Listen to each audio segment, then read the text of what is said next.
नमस्कार दोस्तों, civil services council में आप सभी का स्वागत है। आज हम लोग 2018 का प्रैक्टिस सेट जो है उसको सॉल्व करेंगे। ये 2018 में जो आपको पता है 2 सेट हुआ था। एक 63वीं बीपीएससी का जो इनिशियल शुरुआत साल के शुरुआत में हुआ और एक 64वीं बीपीएससी का जो साल के अंत में हुआ। तो आज जो है हम लोग 64वीं बीपीएससी का जो क्वेश्चन सेट है उसको देखेंगे। आइए क्वेश्चन की शुरुआत करते हैं।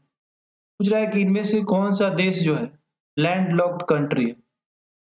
जो वैसा वैसा ज़मीन जिसके चारों तरफ ज़मीन से ही घिरा हो, ठीक है? चारों तरफ ज़मीन से घिरा हुआ हो, उस क्षेत्र को बोलते हैं लैंडलॉक्ड। वैसा उसके आस-पास में समुद्र या पानी या नदी नहीं होना चाहिए, ठीक है? तो लैंडलॉक्ड कंट्री में से पूछा है, तो देखिए यहाँ पे जो ऑप्शन दिया गया था बेल्जियम को देखिए, बेल्जियम ये रहा आपका बेल्जियम, जहाँ पे मेरा पेन चल रहा है उसको देखिए, ये है बेल्जियम। तो बेल्जियम यहाँ पे लिखा हुआ है बेल्जियम। इसके नॉर्थ में या फिर नॉर्थ वेस्ट साइड में जो है, यहाँ पे आप देख सकते हैं नॉर्थ सी है, ठीक है?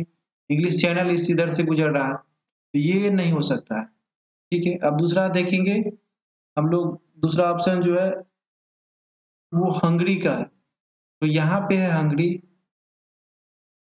ये जो कंट्री है, ये लैंडलॉक्ड कंट्री है, क्योंकि इसके चारों तरफ जो है आप देखेंगे ज़मीन से घिरा हुआ है, तो ये लैंडलॉक्ड कंट्री है। हंगरी जो है लैंडलॉक्ड कंट्री है।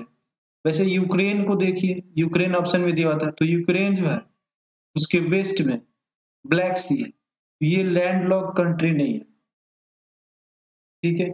और एक और ऑप्शन दिया था रोमानिया, रोमानिया को देख लेते हैं, ये है रोमानिया।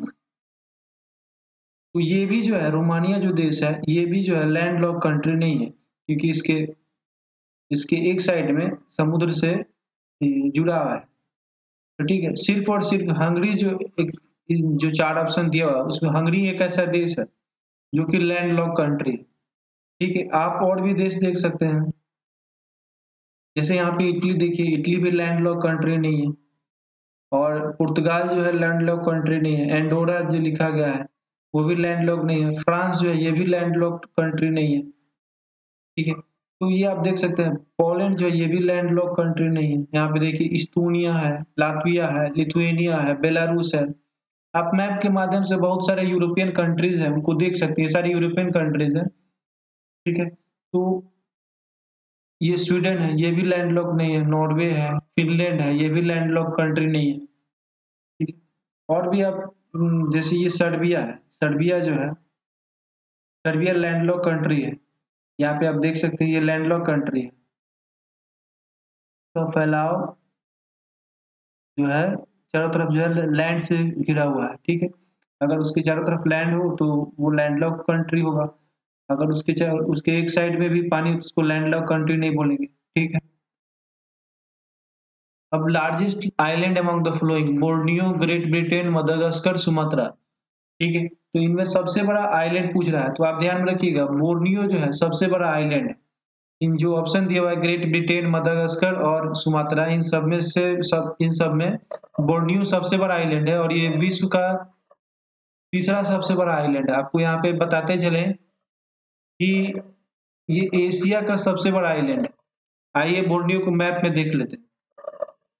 ये देखिए यहाँ पे ये है सुमात्रा, सुमात्रा आइलैंड, ये जावा आइलैंड और ये है बोर्नियो आइलैंड। तो बोर्नियो आइलैंड जो है यही सबसे बड़ा आइलैंड है एशिया का और विश्व का तीसरा सबसे बड़ा आइलैंड है।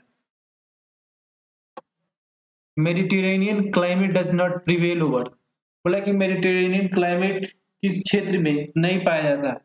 तो मेडिटेरेनियन क्लाइमेट जो है पंपास वाले क्षेत्र में नहीं पाया जाता। आप मैप में लोकेट कीजिए कि पंपास का इलाका कहाँ है, ठीक है?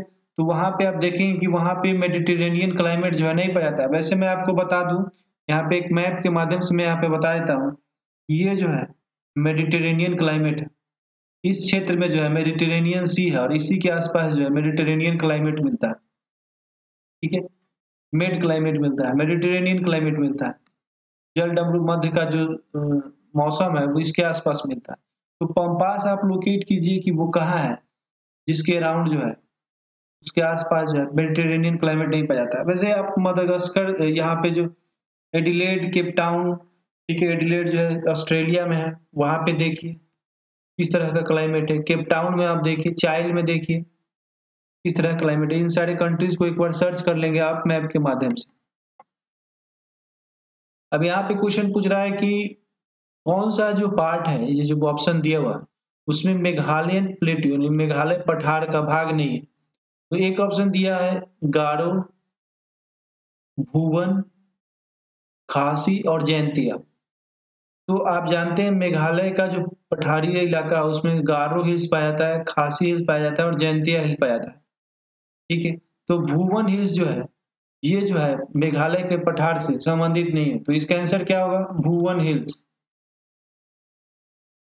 अब पूछ रहा है कि वैसा पास जो कि हाईएस्ट सबसे ऊंचे एलिवेशन पे है, तो उसका नाम है माना पास। माना पास ये जो है सबसे हाईएस्ट एलिवेशन पे, सबसे ऊंचाई पे है। ये इसका जो एक रीजन है वो इंडिया और तिब्बत के बीच में है। ठीक है, तो आप ये इंडिया और तिब्बत को कनेक्ट करता है। तो आप मैप में लोकेट कीजिए कि माना पास जो है वो कहाँ पे है। ठीक है, ऑप्शन में जो दिया गया था जोजिला, रोहतांग, नाथुला और खाइबर पास। ठीक है, तो इन सबको भी लोकेट कीजिएगा, क्योंकि ऑप्शन जो दिया गया था उसमें कोई पास था ही नहीं। सबसे ज्यादा जो हाईएस्ट एलिवेशन पे है उसका नाम है मानाला या माना पास। ये सब इंडिया तिब्बत बॉर्डर के लॉन्ग है। यही सबसे बड़ा पास है जो कि सबसे ऊंचाई पे है। देखिए, स्वतंत्रता के बाद जो है आफ्टर इंडिपेंडेंस जो है इंडियन स्टेट्स को, कुछ इंडिया के कुछ स्टेट्स को लिंग्विस्टिक आधार पे, भाषाई आधार पे बांटा गया। ठीक है, तो भाषाई आधार पे पहली बार कब बांटा गया? तो ये बांटा गया 1956 में। ठीक है, लिंग्विस्टिक आधार पे कुछ कमीशन बने थे, भाषाई आधार पर राज्यों को गठन के लिए कुछ कमीशन बने थे। उन कमीशन का नाम जो है आप कमेंट बॉक्स में डालिए। ठीक है, बिहार जो है as an Indian state was form. Bihar का फॉर्मेशन कब हुआ था? आपको यहाँ पे बता दें कि ऑप्शन यहाँ पे क्या क्या दिया गया था: 1911, 1912, 1936 और 2000। ठीक, देखिए सबसे पहले जो है बिहार और उड़ीसा को 1 अप्रैल 1912 को बिहार और उड़ीसा को बंगाल से अलग किया गया।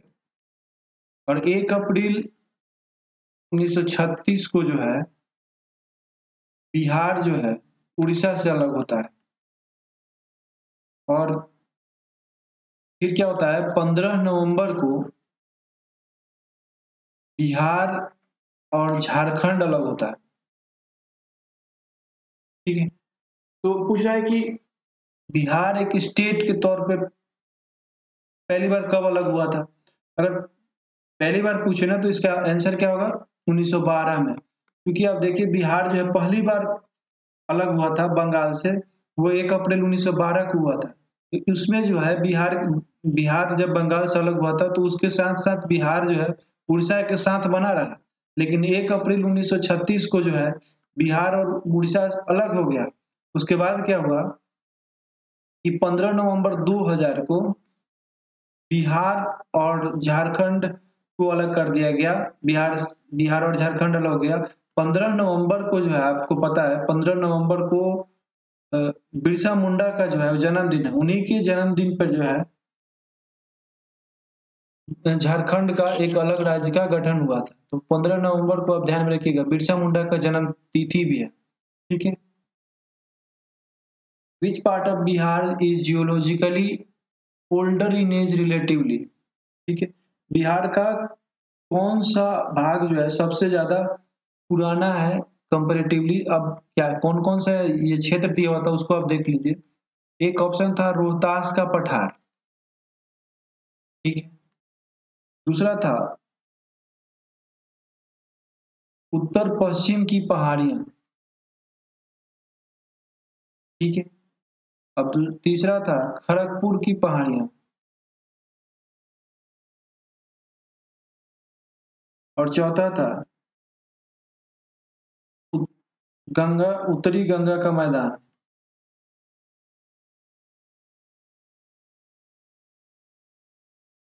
ठीक है। ये पूछ रहा है कि इसमें जो है सबसे पुराना क्षेत्र कौन सा है, मतलब एज में जो है सबसे बड़ा कौन सा है, सबसे पहले कौन है। तो सबसे ज्यादा जो एज में है वो है रोहतास का पठार। ये जो अब साउदर्न इंडिया, साउदर्न बिहार का जो जो भी पार्ट है साउदर्न बिहार का, ये जो है इसका फॉर्मेशन पहले हुआ था। तो एज में जो भी बात आए तो उसमें जो है साउदर्न वाले को वैल्यू देंगे। तो ठीक है, ये केजीपी खड़गपुर हिल्स है। इसमें जो है रोहतास का पठार सबसे पुराना है। अब यहाँ पे क्वेश्चन पूछा है कि how many district Patna is bounded. Patna जो है कितने जिलों से घिरा हुआ है। आप इसको जो है आप इसको जो है इसको मैप से लोकेट कीजिए कि कितने जिलों से पटना घिरा हुआ है, और कमेंट बॉक्स में डालिए कि कितने जिलों से पटना घिरा हुआ है। वैसे मैं बता दूं, ये इसका आंसर जो है 9 है, 9 जिलों से घिरा हुआ है। आप मैप में इसको एक बार देखिए और खोजिए कि उन जिलों का नाम कौन कौन सा है, और उन जिलों का नाम जो है आप कमेंट बॉक्स में डालिए। बिहार का जो ज्यादातर एरिया है वो कवर है, ढका हुआ है। किस क्या चीज से ढका हुआ है, तो बिहार का जो ज्यादातर एरिया है वो, अगर जमीनी स्तर पे बात करें तो ये किस तरह की मिट्टी से ढका हुआ है, तो जो नई जलोढ़ मिट्टी है उसी से ढका हुआ है, न्यूअर एलुवियल सॉइल। ठीक है। इसी इसी इसी मिट्टी से जो है ज्यादातर बिहार का पार्ट है वो ढका हुआ है। अब यहाँ पे क्वेश्चन पूछा गया है कि पिछड़ी जाति आयोग के पहले चेयरमैन कौन है। ठीक है, तो ये ध्यान में रखिएगा, काका साहेब कालेलकर। काका साहेब कालेलकर, ये जो है बिहार के पिछड़ी आयोग के पहले चेयरमैन बने। ये पहले चेयरमैन बने थे 1955 में। ये किस अनुच्छेद के द्वारा जो है बैकवर्ड क्लास कमीशन को बनाया था, बैकवर्ड क्लास कमीशन बना था, तो ये बनाया था 340 में। ऐसा प्रावधान है कि बैकवर्ड क्लास कमीशन का फॉर्मेशन का चर्चा जो है 340 में किया गया। ठीक है। ये किसकी अनुशंसा पर बना था, तो ये भी ध्यान में रखिएगा, राष्ट्रपति की सिफारिश पे जो है इसका काका साहब कलेक्टर कमीशन या बैकवर्ड कमीशन क्लास कमीशन का जो गठन हुआ था वो राष्ट्रपति की सिफारिश पे हुआ था। अब यहाँ पे पूछ रहा है कि जो स्टेट पब्लिक सर्विस कमीशन है, राज्य लोक सेवा आयोग है, उसके चेयरमैन किसके द्वारा अपॉइंट किए जाते हैं। तो राज्य लोक सेवा आयोग के चेयरमैन जो है वो आयोग के उनको नियुक्त किया जाता है राज्य के गवर्नर के द्वारा। किसके द्वारा, गवर्नर के द्वारा जो है नियुक्त किया जाता है। ये आर्टिकल 316 के तहत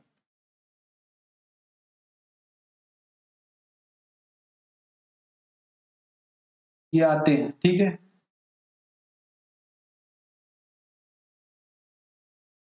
अब जो है ये अगला क्वेश्चन है कि governor of state is appointed by, तो गवर्नर होते हैं वो किसके द्वारा अपॉइंट होते हैं, तो उनका जो गवर्नर है, गवर्नर का नियुक्ति जो है राष्ट्रपति करते हैं। गवर्नर का पद का सृजन जो है 153 आर्टिकल्स से संबंधित है। ठीक है। एक बात और ध्यान में रखिएगा कि राष्ट्रपति जो है वो पार्लियामेंट के हिस्सा है और दोनों सदनों में बैठ सकते हैं। ठीक है। ये हुआ, इसको ध्यान में रखेंगे। ठीक है। ठीक है, अगले क्वेश्चन की तरफ आते हैं। Article of the constitution of India was made in लोक सभा for the reservation of scheduled tribe. तो यहाँ पे क्वेश्चन पूछ रहा है कि संविधान के कौन से अनुच्छेद में पिछड़ी जाति के लिए, पिछड़ी जनजाति के लिए आरक्षण व्यवस्था के लागू की गई? तो ये लागू की गई अनुच्छेद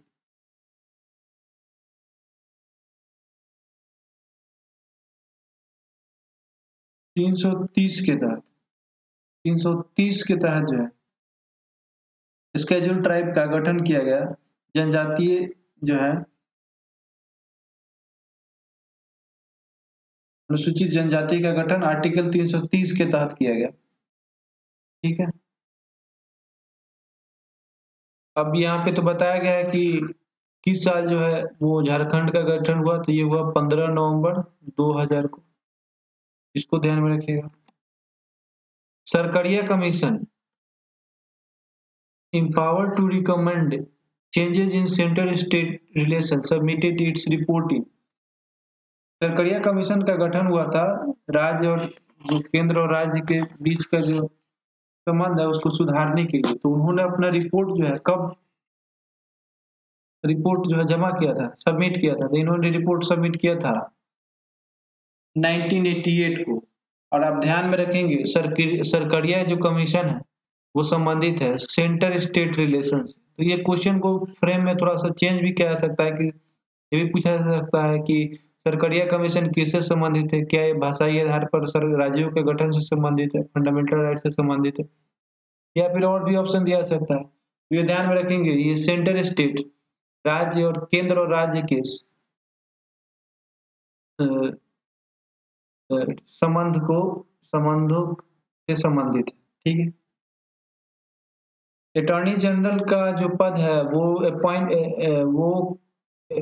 अटॉर्नी जनरल यानी भारत के महान न्यायवादी वो किन के द्वारा अपॉइंट होते हैं? तो ये अपॉइंट होते हैं राष्ट्रपति द्वारा। ठीक है, अटॉर्नी जनरल और एक CAG, controller and auditor general, और एक अटॉर्नी जनरल, एजी और सीएजी। तो एजी का जो पद का सृजन है ये 76 आर्टिकल के तहत और सीएजी जो है 148 आर्टिकल के तहत आते हैं। ठीक,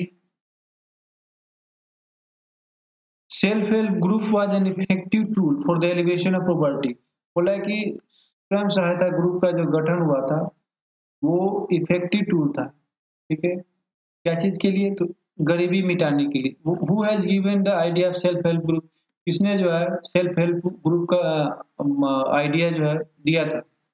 ये दिए थे मोहम्मद यूनुस।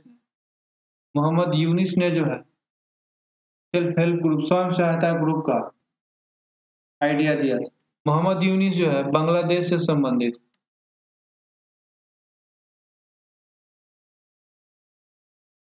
बिहार इकोनॉमिक सर्वे किस साल जो है प्रकाशित किया गया? बिहार इकोनॉमिक सर्वे ये किसी राज्य द्वारा आर्थिक सर्वेक्षण किया जाने वाला पहला राज्य बिहार था। आर्थिक आधार पे सर्वेक्षण, वो भी राज्य स्तर पे, वो सबसे पहला राज्य बिहार था। और बिहार इकोनॉमिक सर्वे जो है वो पहली बार रिलीज किया गया 2006-07 में। ठीक, इसमें जो है जैसे इकोनॉमिक सर्वे आता है जिसमें राज्य सरकार का जो है केंद्र सरकार का लेखा जोखा, वित्तीय लेखा जोखा होता है, वैसे ही बिहार सरकार का वित्तीय लेखा जोखा बिहार इकोनॉमिक सर्वे द्वारा प्रकाशित किया जाता है। और ये जो है 2006-07 में पहली बार प्रकाशित हुआ था। अब किसने, यहाँ पे क्वेश्चन पूछ रहा है कि who did not rebel against east India company control over them? जब ईस्ट इंडिया कंपनी भारत आकर विभिन्न राज्यों या प्रदेशों पर अपना हक जमा रही थी, तो उसमें जो है उस समय उसका विरोध करने के लिए बहुत बार ऐसा होता था कि झगड़ा भी होता था, युद्ध भी लड़ना पड़ता था। तो वैसा कौन सा राजा था या कैसा रजवाड़ा था जिसने ईस्ट इंडिया कंपनी को विरोध नहीं किया और उनका जो कंट्रोल है, उनका जो उनके अधीन हो गया? ठीक है, अंग्रेजों के डायरेक्ट अधीन हो गया बिना युद्ध लड़े। ठीक है, तो ये ऐसे कायर जो आदमी थे या निजाम थे, उनका नाम है हैदराबाद का जो निजाम था, वो बिना लाए लपेट कर ईस्ट इंडिया कंपनी के साथ उनके साथ जुड़ गया या फिर उनके अधीन हो गया। ठीक है, तो ये बिना कोई युद्ध किए हुए, बिना कुछ किए हुए उसके साथ जुड़ गया। वैसे देखें तो विजयनगर के राजा, तमिलनाडु के पॉलीगढ़, त्रावणकोर के वेलिथम्पी ने विरोध किया था। ठीक है, और ये लोग जो है बिना विरोध किए हुए अंग्रेजों के साथ चिपक गए। ठीक है, अब अगला क्वेश्चन है कि 1875 का जो दक्कन विद्रोह हुआ था, उसका तत्काल कारण जो है वो क्या था?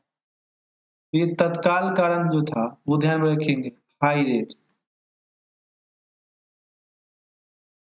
ठीक है, ब्याज दर जो लगता था ना किसानों पे, वो बहुत ज्यादा लगता था, जिसके कारण जो है 18 में दक्कन में विद्रोह हुआ। आपको बताते चले कि बाबा साहेब देशमुख के घर में नीलामी को लेकर बहुत सारे किसान जो है भड़क गए थे, और वो इसी को लेकर दक्कन में विद्रोह हुआ। और यह नीलामी जो है कालूराम द्वारा किया जा रहा था। यहाँ पे आपको बताते चले कि कर अदायगी न कर पाने पर और ऊंचे ऊंचे ब्याज का डिमांड करने पर, ब्याज का दर बहुत ज्यादा हो जाने के कारण किसान जो है उसे चुकता करने में असक्षम हो जाते थे, या फिर उनसे गलत जो है गलत तरीके से ब्याज जो है लिया जाता था, जिसके कारण जो है दक्कन में विद्रोह हुआ था। यह विद्रोह हुआ था ब्याज दर को लेकर, ध्यान में रखेंगे, ब्याज दर को लेकर यह विद्रोह हुआ था, दक्कन का विद्रोह। इसमें कालूराम जो है वो घर को नीलाम कर रहे थे, बाबा साहेब देशमुख के घर को नीलाम कर रहे थे। इसी को लेकर वे किसानों में एक असंतोष जो है वो पनपा, और उसी के कारण जो है दक्कन में विद्रोह हो गया। ठीक है, रजनी पालम दत्त ने एक स्टेटमेंट दिया कि they both fought and collaborated with imperialism. उन्होंने कहा कि वे लड़े और आपस में दोनों आपस में लड़े और क्या किए, साम्राज्यवाद के साथ जो है कोलैबोरेट कर लिए, मैंने मिल गए। ठीक है, तो किस पॉलिटिकल पार्टी को, यहाँ पे पार्टी होगा, किस पॉलिटिकल पार्टी को रजनी आरपी दत्त जो है रेफर कर रहे हैं? ये रेफर किया जा रहा है रजनी पालम दत्त द्वारा इंडिया टुडे के, इंडिया टुडे इन्हीं के द्वारा पुस्तक जो है लिखा गया था। और ये बात कहा जा रहा है किस पॉलिटिकल पार्टी के बारे में, तो ये कहा जा रहा है कांग्रेस के बारे में, कि दे बोथ फॉट, उन दोनों वे दोनों लड़े और साम्राज्यवाद के साथ विलय कर लिए, कोलैबोरेट कर लिए, मतलब कि आपस में जुड़ गए। यहाँ पे क्वेश्चन है कि प्रार्थना समाज, यंग इंडिया, लोकहितवादी, सत्यशोधक समाज और मदस्यन मदस्यन सभा,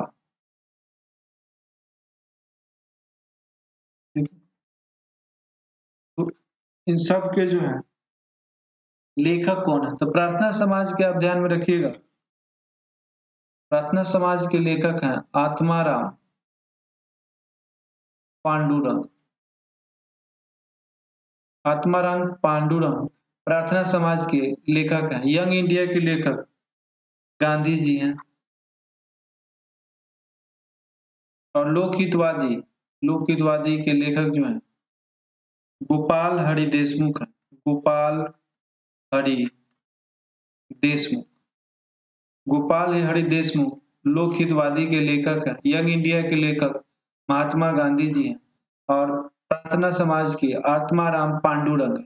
सत्यशोधक समाज के जो ज्योतिबा फुले, ज्योतिबा फुले, इन्होंने सत्यशोधक समाज की स्थापना की। अच्छा, मजदस्यन सभा जो है ये स्टार्ट किया गया था नौरोजी नौरोजी खुर्दुंजी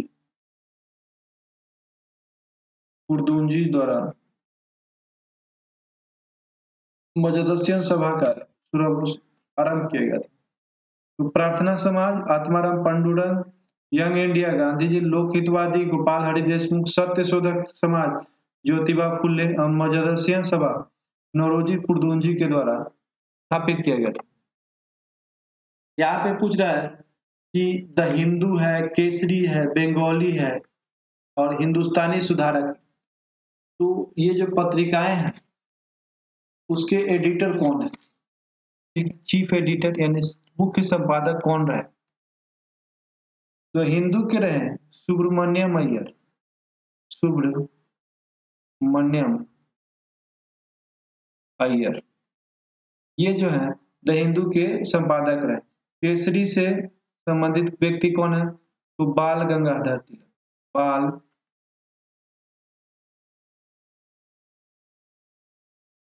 बंगाली से संबंधित हैं गंगा प्रसाद, गंगा प्रसाद, ये बंगाली पत्रिका से, सॉरी सुरेंद्र नाथ बनर्जी, बंगाली से कौन संबंधित है? एस.एन. बनर्जी, ये सुरेंद्र नाथ बनर्जी। सुरेंद्र नाथ बनर्जी के बारे में आप जानते हैं, ये सिविल सर्विसेज काउंसिल में पहली बार क्वालिफाई किए थे, हालांकि इनको रेशियल आधार और एज को लेकर जो है छांट दिया गया था। ठीक है, हिंदुस्तानी एक है, ये अलग अलग है, हिंदुस्तानी और सुधारक। हिंदुस्तानी जो है वो लिखा गया था गंगा प्रसाद के द्वारा, गंगा प्रसाद, गंगा प्रसाद वर्मा। ठीक है, और सुधारक जो है ये लिखा गया था गोपाल कृष्ण गोखले के द्वारा। ठीक है, ये क्वेश्चन पूछा जाता है और ये बहुत ही एवरग्रीन क्वेश्चन सब है। जैसे ये वाला, पिछला वाला क्वेश्चन, ये वाला एवरग्रीन क्वेश्चन, ये कभी भी पूछा जा सकता है कि द हिंदू के मुख्य संपादक तो सुब्रमण्यम अय्यर, केसरी बाल गंगाधर तिलक, बाल गंगाधर तिलक को अशांति का जनक भी कहा जाता है। बाल गंगाधर तिलक ने ही नारा दिया था स्वराज हमारा जन्म सिद्ध अधिकार है और इसे मैं लेकर रहूंगा। ठीक है, और इन्होंने, बाल गंगाधर तिलक ने ही कांग्रेस को जो है कहा था कि ये कांग्रेस जो है भीख मांगने वाली संस्था है, Congress is a begging institute, ऐसा कहना था बाल गंगाधर तिलक का। ठीक है, बंगाली जो है वो संबंधित है सुरेंद्र नाथ बनर्जी से। ठीक है, और हिंदुस्तानी जो है गंगा प्रसाद वर्मा से संबंधित है, और सुधारक जो है गोपाल कृष्ण गोखले से संबंधित है। इसको आप ध्यान में रखें। अब देखिए, बाल गंगाधर तिलक से एक और क्वेश्चन बोला गया है कि Bal Gangadhar Tilak came to be known as Lokmanya, Lokmanya कब से कहा जाने लगा? तो जब सरकार ने तिलक को, रैंड एक व्यक्ति थे, रैंड, रैंड का मर्डर हुआ था, रैंड, और उन्हीं के जो मर्डर केस में इनको जेल जाना पड़ा था। ठीक है, और इसी में दोषी करार दे दिया गया था, क्या दिया गया था? दोषी पाए गए थे।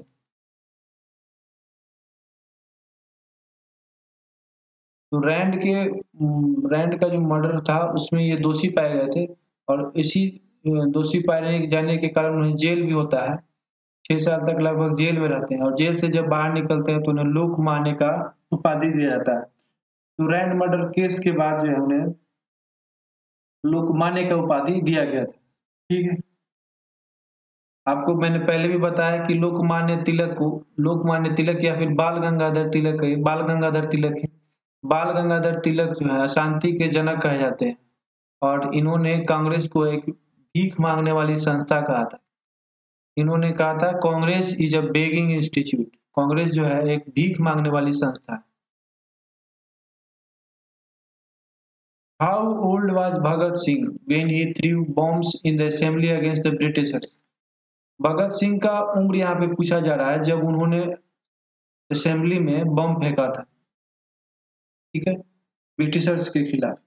तो क्या एक यहाँ पे देखिए कितने ट्रिकी क्वेश्चन था। 21 साल से हल्का ज्यादा, 21 साल से हल्का कम, ठीक है। ऐसे ऐसे ऐसे ऑप्शन दिया होता है। 25 साल, 25 साल से हल्का ज्यादा, ऐसा ऑप्शन दिया था। 25 साल से हल्का कम, ऐसे ऑप्शन दिए जा सकते हैं। तो यहाँ पे जो है भगत सिंह का जो एज था वो आप ध्यान में रखेंगे, 21 साल से हल्का ज्यादा था। 21 साल से हल्का ज्यादा था भगत सिंह का एज, जब उन्होंने अंग्रेजों के खिलाफ असेंबली में जो है बम फेंका था। तो उनका एज 21 साल से हल्का ज्यादा था।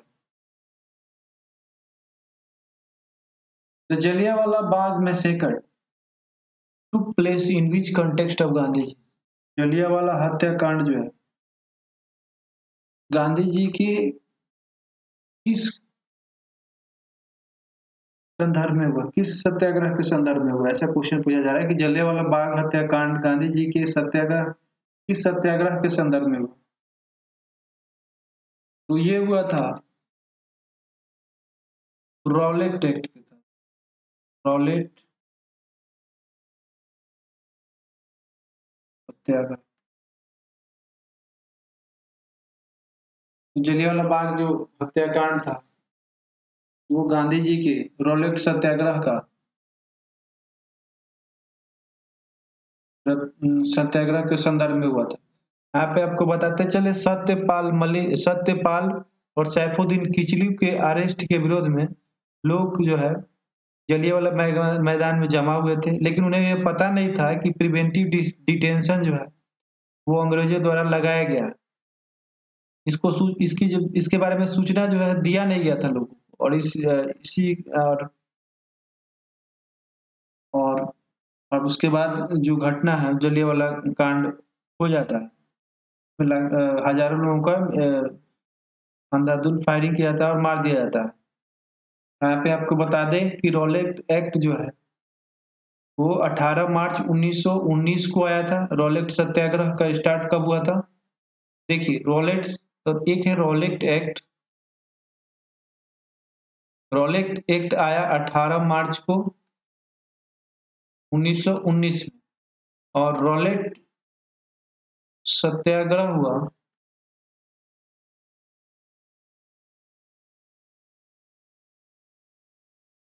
6 अप्रैल को, ठीक है। और जलियांवाला बाग जो हत्याकांड है, मैसेकर जो हुआ, ये हुआ था 13 अप्रैल को, ठीक है। तो रॉलेट सत्याग्रह हुआ 6 अप्रैल को, रॉलेट एक्ट आया 18 मार्च को, और जलियांवाला हत्याकांड हुआ 13 अप्रैल 1919 को। ये 3 अलग अलग घटनाएं, और तीनों अपने आप में महत्व। तो आप ध्यान में रखिएगा कि जलियांवाला हत्याकांड 13 अप्रैल को होता है, और उसके पहले जो है गांधी जी का रॉलेट सत्याग्रह हुआ था 6 अप्रैल को, ठीक है। ठीक।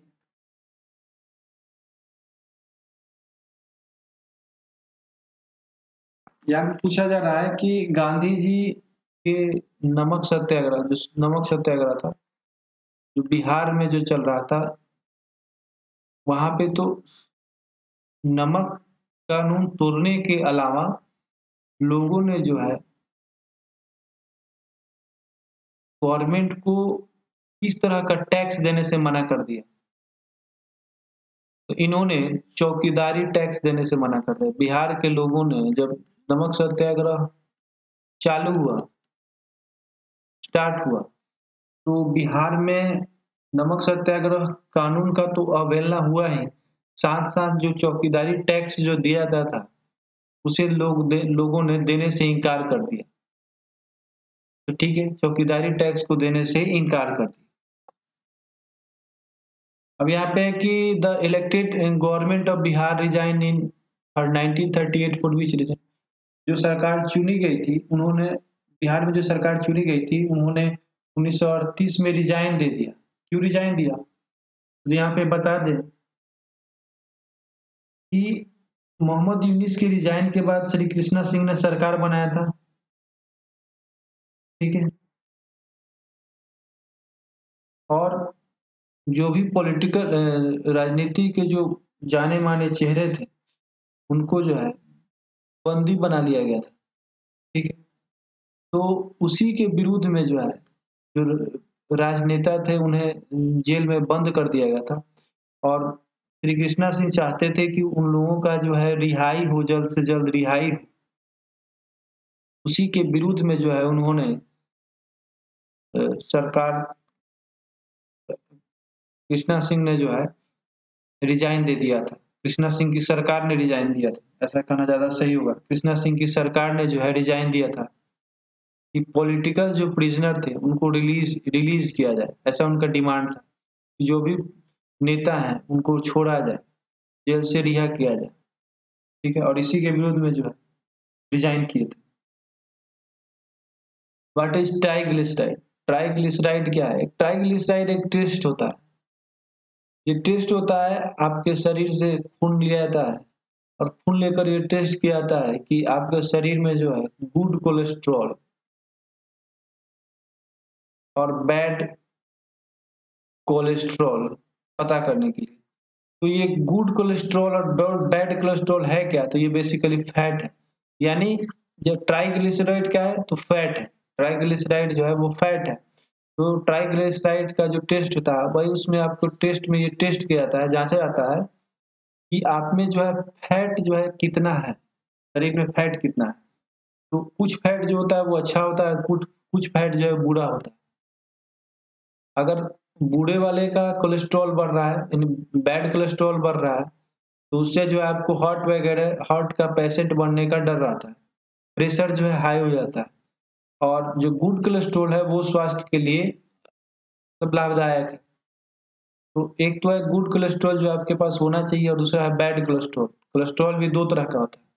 तो ये ट्राइग्लिसराइड टेस्ट से पता चलता है। ट्राइग्लिसराइड है क्या? तो ये एक फैट है। बॉडी का टेम्परेचर जो है वो किससे नाम मापा जाता है? क्वेश्चन यहाँ पे ये पूछ रहा है। तो बॉडी का टेम्परेचर जो है ना मापा जाता है हाइपोथैलेमस। हाइपोथैलेमस इसी से रेगुलेट किया जाता है, सॉरी रेगुलेट किया जाता है, मापा नहीं जाता है बॉडी टेम्परेचर। तो सेल्सियस स्केल पे नापा जाता है। ठीक है। तो बॉडी का टेम्परेचर जो है वो रेगुलेट किया जाता है हाइपोथैलेमस के द्वारा। और हाइपोथैलेमस जो है सिर का जो अगला पोर्शन होता है उसी को बोलते हैं हाइपोथैलेमस। अगले पार्ट में होता है, फोर ब्रेन है, फोर ब्रेन। ये हाइपोथैलेमस कहाँ मिलेगा? तो आपके फोर ब्रेन में मिलेगा, सामने वाले तो सर के आगे वाले पोर्शन में जब फोर ब्रेन मिलेगा, हाइपोथैलेमस मिलेगा। अब बोला है कि the value of 40 degree on Fahrenheit scale is, 40 degree को बोला है कि फ़ारेनहाइट स्केल पे कितना डिग्री होगा। ये 40 डिग्री रहा, और इसको आप फ़ारेनहाइट में बताइए कितना होगा, डिग्री फ़ारेनहाइट में कितना होगा। तो एक फॉर्मूला इसके लिए जनरेट किया था, f-32/9 is equal to c/5। इस फॉर्मूले को में जब आप f तो आपको पता नहीं है, तो f-32/9 ही रखिए। और c का वैल्यू दिया है 40 डिग्री, और f का वैल्यू दिया, f का वैल्यू पता नहीं, यहाँ पे नीचे जो है 5 रखेंगे, c/5 ये होता है c/5। नीचे 5 रखे, 5 8 जा 40, तो ये हो जाएगा 9 f-32 इज इक्वल टू 72। ये हो जाएगा f is equal to 22473 104 degree Fahrenheit जो है इसका आंसर होगा। तो बेसिकली आप फॉर्मूला जब याद रखिएगा, f-32/9 is equal to c/5। तो आप जो है फ़ारेनहाइट को सेल्सियस में और सेल्सियस को फ़ारेनहाइट में बदल सकते हैं। कोई एक यूनिट दिया रहेगा, उसे आप दूसरे को पता करना रहेगा। ठीक है। आप कमेंट बॉक्स में ये बताइए कि किस टेम्परेचर पे फ़ारेनहाइट और सेल्सियस आपस में बराबर में होगा। वो टेम्परेचर क्या होगा जिस पे जो है फ़ारेनहाइट और सेल्सियस आपस में बराबर बराबर हो। तो इसको निकालने के लिए मैं आपको यहाँ पे हिंट देता हूँ। यहाँ पे आप F रखिए, F बराबर C हो गया है, तो यहाँ पे किस टेम क्वेश्चन मैंने पूछा है कि एफ किस टेम्परेचर पे फ़ारेनहाइट और सेल्सियस सेम होंगे। तो आप जो है या तो एफ को सी मान लेंगे या सी को एफ मान लेंगे और उसको सॉल्व करेंगे, आपको आंसर आ जाएगा। और कमेंट बॉक्स में प्लीज इसको डालिएगा, क्योंकि ये भविष्य का क्वेश्चन है। ये इसमें पोटेंशियल, इस क्वेश्चन में पोटेंशियल छिपा हुआ है कि आगे जो है पूछा जा सकता है। ठीक है, तो इस क्वेश्चन का आंसर आप दीजिएगा। अब बोला है कि इन इलेक्ट्रिक मोटर में जो है किस तरह की एनर्जी को हम किस में कन्वर्ट करते हैं। एक होता है इलेक्ट्रिक मोटर और दूसरा होता है electric generator, sorry generator. Generator direct याद रखें, जेनरेटर। इलेक्ट्रिक मोटर जो है, आप इलेक्ट्रिक मोटर याद रखेंगे तो मोटर जो है, यहाँ पे इलेक्ट्रिक वर्ड दिया हुआ है तो इसे आप ध्यान में रख सकते हैं कि मोटर कैसे चलता है, इलेक्ट्रिक से चलता है। तो क्या होता है, इलेक्ट्रिसिटी मिलता है और हम मोटर स्टार्ट करते हैं। तो सबसे पहले इलेक्ट्रिसिटी मिला और इलेक्ट्रिसिटी मिलने के बाद मोटर को क्या किया, उसको इलेक्ट्रिसिटी मिला तो मैकेनिकल एनर्जी में कन्वर्ट हो। तो मोटर जो है, इलेक्ट्रिक मोटर जो है इलेक्ट्रिकल एनर्जी को मैकेनिकल एनर्जी में कन्वर्ट। और जनरेटर आप ध्यान में रखिए, जैसे जनरेटर, तो पहले आपको उसमें क्या करना होगा, मैकेनिकल एनर्जी देना होगा। जैसे गांव वगैरह में हैंडपंप वगैरह देखते हैं, जो पानी खेत में पानी वगैरह पटाने के लिए पहले जनरेटर को क्या करते हैं, स्टार्ट करते हैं। तो जनरेटर को स्टार्ट करते हैं, मैकेनिकल एनर्जी प्रोवाइड करते हैं, तो उससे क्या मिलता है, इलेक्ट्रिकल एनर्जी।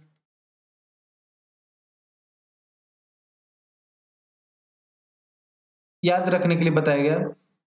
ठीक है, तो आप इसको याद रख सकते हैं कि इलेक्ट्रिकल मोटर जो है इलेक्ट्रिसिटी को मैकेनिकल एनर्जी में कन्वर्ट करता है। जनरेटर जो है मैकेनिकल एनर्जी को इलेक्ट्रिकल एनर्जी में कन्वर्ट करता है।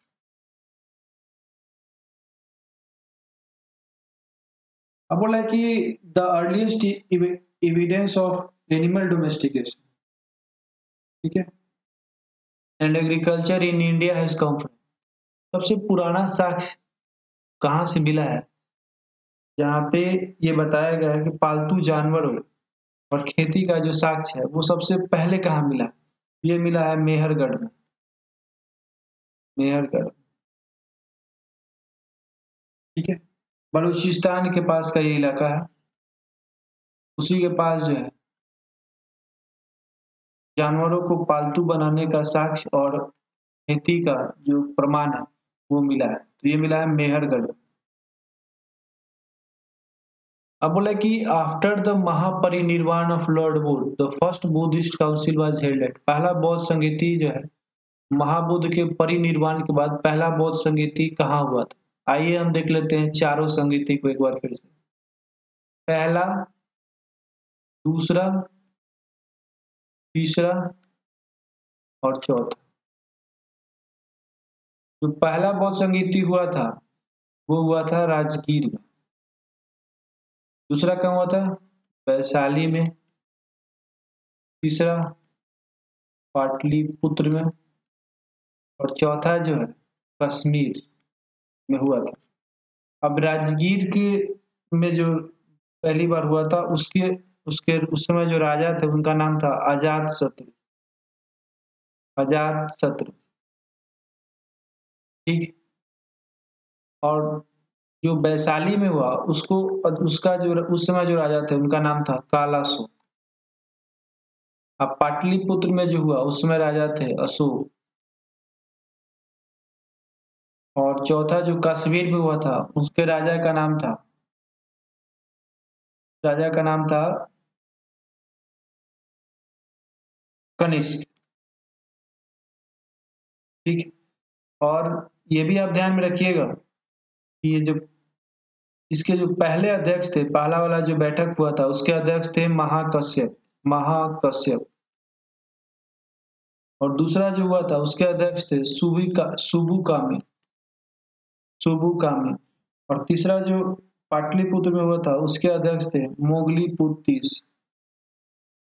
मोगलीपुतीस। और चौथा जो हुआ था उसके अध्यक्ष थे वसुमित्र।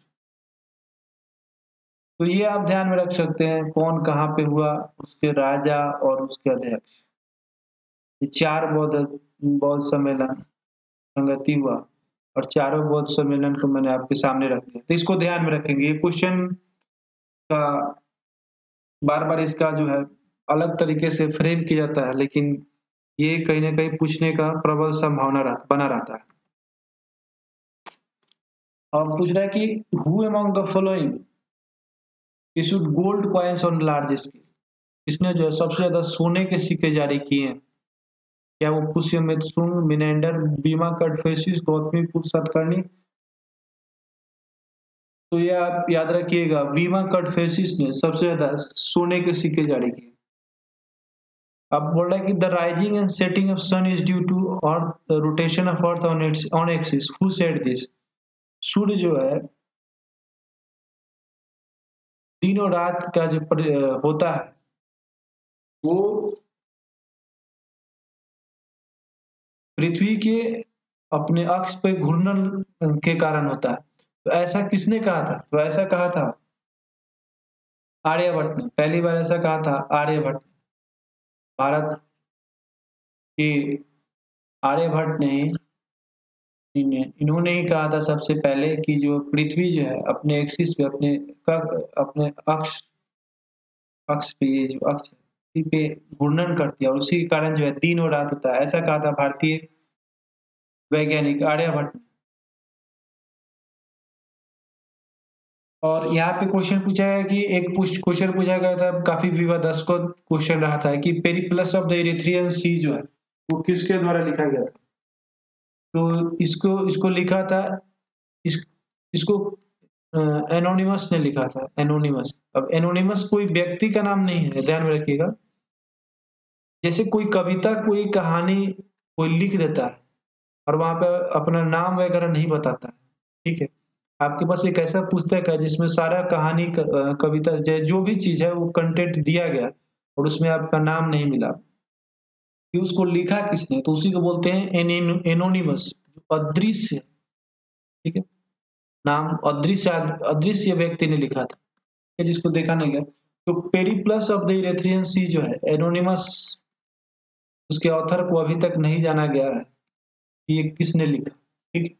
इसलिए एनोनिमस बोला जा रहा है। एनोनिमस किसी व्यक्ति का नाम नहीं है, ध्यान में रखिए। बख्तियार खिलजी का बिहार पर आक्रमण का सबूत किस पुस्तक से मिलता है? यहाँ पे the earliest description of Bakhtiyar Khilji invasion of Bihar. तो ये ध्यान में रखिएगा कि बख्तियार खिलजी का आक्रमण, बिहार पे आक्रमण जो होता है वो पुस्तक में मिलता है। उसका पुस्तक का नाम है ताज उल नसीर। इसी पुस्तक में जो है बख्तियार खिलजी के भारत बिहार पे आक्रमण का सबूत मिलता है, ताजुल मसीद। ये पुस्तक लिखा था हसन निजामी ने, हसन निजामी, हसन निजामी ने ही ताजुल नसीर जो पुस्तक है उसको लिखा था। और उसी में ये चर्चा किया गया है कि बख्तियार खिलजी ने बिहार पे आक्रमण किया था। और आप जानते हैं नालंदा यूनिवर्सिटी और विक्रमशिला यूनिवर्सिटी को तहस नहस कर दिया था, नष्ट किया था। शेख बहरुद्दीन जकारिया किस पंथ के थे? तो ये ध्यान में रखिएगा, ये सुहरावर्दी सिलसिला के थे, सुहरावर्दी।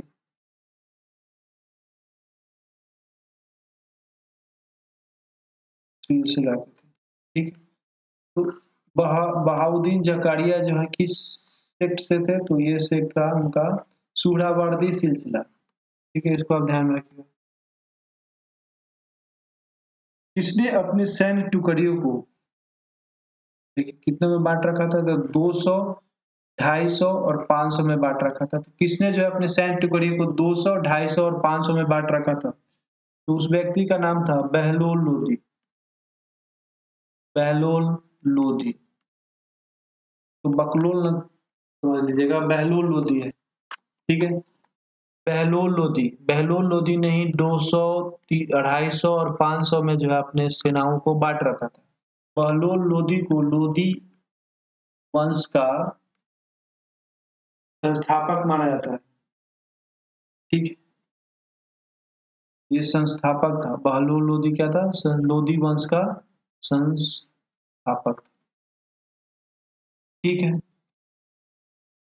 अब ये क्वेश्चन पूछ रहा है कि who said 5,000 to 20,000 men worked for 40 years to build the palace of 40 pillars at Prayagraj, यानी इलाहाबाद में जो है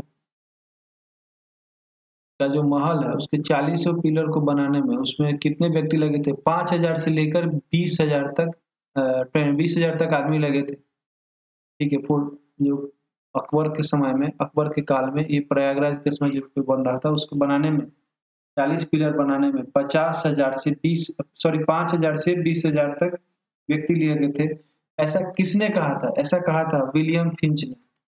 विलियम फिंच ने ऐसा कहा था कि अकबर के काल में 40 पिलर बनाने में 5,000 से लेकर 30,000 आदमी को तैनात किया गया था। सुल्तान के किस कश्मीर के किस सुल्तान को अकबर ऑफ कश्मीर, यानी कश्मीर का अकबर कहता है? तो आप ध्यान में रखिएगा, जैनुल आबेदीन को कश्मीर का अकबर कहा जाता है। जैनुल आबेदीन के समय में ही पेपर का आगमन हुआ था। ये चाइना से सबसे पहले चाइना में उपज हुआ था। चाइना से निकल कर ये भारत पहुंचा था पहली बार। जो इसका पेपर, वो जैनुल आबेदीन के काल में ही पेपर का खोज हुआ था। पेपर जो है भारत में पहुंचा था, इसका खोज चाइना में पहले ही हो चुका था। ठीक है, who began Faraizi movement, Faraizi आंदोलन का शुरुआत किसने किया? तो ये ध्यान में रखिएगा, ये थोड़ा सा हॉट क्वेश्चन बना रहता है, ये बार बार पूछा जाता है। हाजी शरीयतुल्लाह, हाजी शरीयतुल्लाह ने फराइजी आंदोलन को शुरुआत किया था। When were the rights of tenants of Bihar and Bengal recognized by the Bengal Tenancy Act? ठीक है, जो टेनेंट्स थे बिहार और बंगाल के, उनको बंगाल टेनेंसी एक्ट के द्वारा कब से रिकॉग्नाइज किया जाना, कब से उनको उनको दर्जा मिला? तो ठीक है, बंगाल टेनेंसी जो एक्ट जो है वो लागू हुआ था 1885 में। नहीं, लोगों का अधिकार, जो बंगाल टेनेंसी एक्ट का द्वारा लोगों को अधिकार दिया गया वो दिएगा 1885 के द्वारा। अब 1929 में किसने जो भारतीय राष्ट्रीय कांग्रेस का जो अधिवेशन हुआ था उसमें किसने जो है तिरंगे को फहराया था और अपना स्वतंत्रता दिवस मनाया था? तो उनका नाम है पंडित जवाहरलाल नेहरू। पंडित जवाहरलाल नेहरू, यही जो है 1929 को तिरंगा फहराए थे लाहौर में, और ये तिरंगा स्वतंत्रता का प्रतीक माना गया। ठीक है, आपको ये बता दें कि जवाहरलाल नेहरू ने कांग्रेस, भारतीय राष्ट्रीय कांग्रेस में 3 बार अध्यक्षता की। 1929 में, 1936 में और 1937 में। 1929 में जो है इन्होंने अध्यक्षता किया था, आपको पता है, लाहौर में।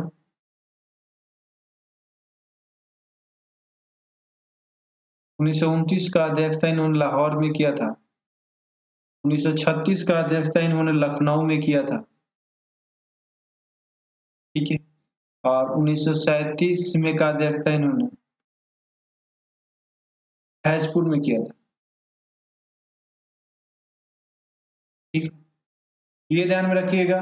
ठीक, जवाहरलाल नेहरू ने 3 अध्यक्षता किया, 1929 में, 1936 में, 1937 में। इनके साथ आप एक और व्यक्ति को याद रख सकते हैं, सरदार वल्लभ भाई पटेल। इन्होंने मात्र एक बार कांग्रेस की, भारतीय राष्ट्रीय कांग्रेस की अध्यक्षता किया 1931 में। ये किए थे कराची में। इन्होंने कराची में जो है भारतीय राष्ट्रीय कांग्रेस का अध्यक्षता किया था 1931 में, कराची में, 1931 में। जवाहरलाल नेहरू का चर्चा चूंकि आया हुआ है तो मैंने सरदार वल्लभ भाई पटेल का भी एक पैरेलल चर्चा कर दिया। क्योंकि ये दोनों बार बार जो एक साथ चर्चा में बने रहते हैं। तो ध्यान में रखिएगा इस question. Leaders in the first Congress ministry of Bihar.